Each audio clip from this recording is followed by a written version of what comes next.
Quand on entend économie islamique, le premier truc qui vient en tête, c'est pas d'intérêt. Non, mais si ce n'était que la partie visible de l'iceberg. Aujourd'hui, on va plonger sous la surface pour découvrir une logique économique qui est radicalement différente, avec des conséquences assez surprenantes pour notre monde moderne.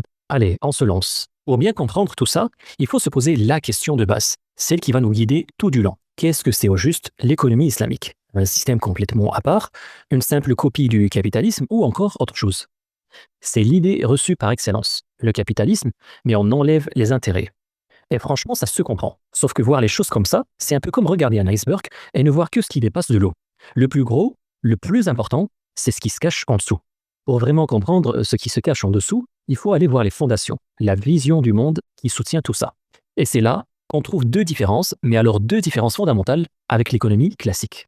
Et voilà la première grosse rupture. D'un côté, l'économie qu'on connaît, elle se base sur ce qu'on peut observer, mesurer, c'est une science quoi. L'économie islamique, elle y ajoute une autre source, la révélation divine.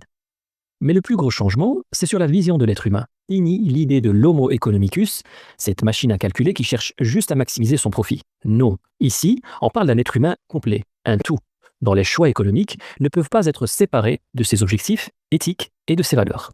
En gros, la question n'est plus seulement est-ce que c'est rentable, mais elle devient est-ce que c'est rentable et est-ce que c'est juste? Bon, ça c'est la philosophie. Maintenant, voyons comment ça se traduit dans les faits, avec le mécanisme central qui découle de tout ça.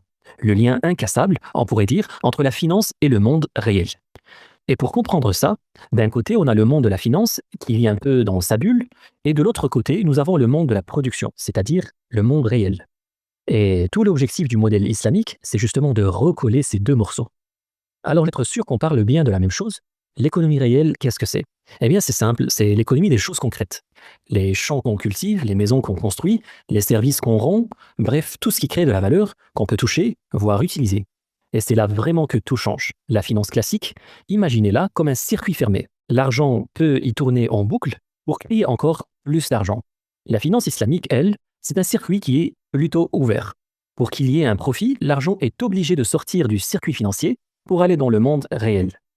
Il doit financer un bien, un service, un actif tangible. Il doit passer par l'usine, la ferme, l'immobilier, etc. C'est la règle d'or, le principe non négociable de la finance islamique.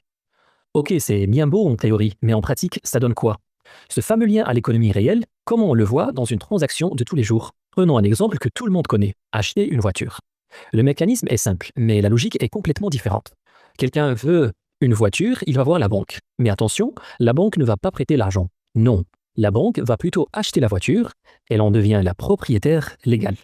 Ensuite, elle la revend au client avec une marge bénéficiaire, bien sûr. Et le client la paye en plusieurs fois.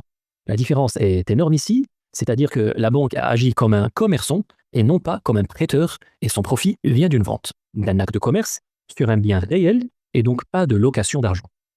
On passe à une autre règle qui peut sembler un peu archaïque au premier abord, mais dont les conséquences sont monumentales. La règle dit que pour tout ce qui ressemble à de la monnaie, comme les devises, l'échange doit se faire main à main, sur le champ. Aujourd'hui, bien sûr, ça veut dire un règlement instantané. Mais quel est le but de tout ça? C'est très simple. Interdire la spéculation, c'est-à-dire interdire de parier sur la valeur future d'une monnaie. Et là, accrochez-vous bien, cette seule petite règle, en apparence toute simple, si on l'appliquait aujourd'hui, elle ferait disparaître le marché mondial de la spéculation sur les devises.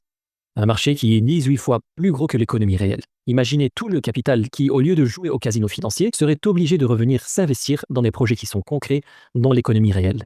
Bon, tout ça, ce système qui connecte finance et réel, ça nous amène logiquement à une question très actuelle, l'inflation. Comment est-ce qu'un tel modèle gère ce problème qu'on ressent tous dans notre portefeuille? Eh bien, vous allez voir, l'approche est aux antipodes de ce qu'on connaît. D'habitude, quand il y a de l'inflation, qu'est-ce qu'on fait? La Banque centrale augmente les taux d'intérêt. L'idée est justement de refroidir l'économie. Le problème, c'est que ça augmente aussi les coûts de crédit pour les entreprises. Et donc, ça peut vraiment freiner la croissance et donc freiner la production. L'alternative islamique, elle part dans la direction opposée. Au lieu de freiner, on cherche plutôt à canaliser.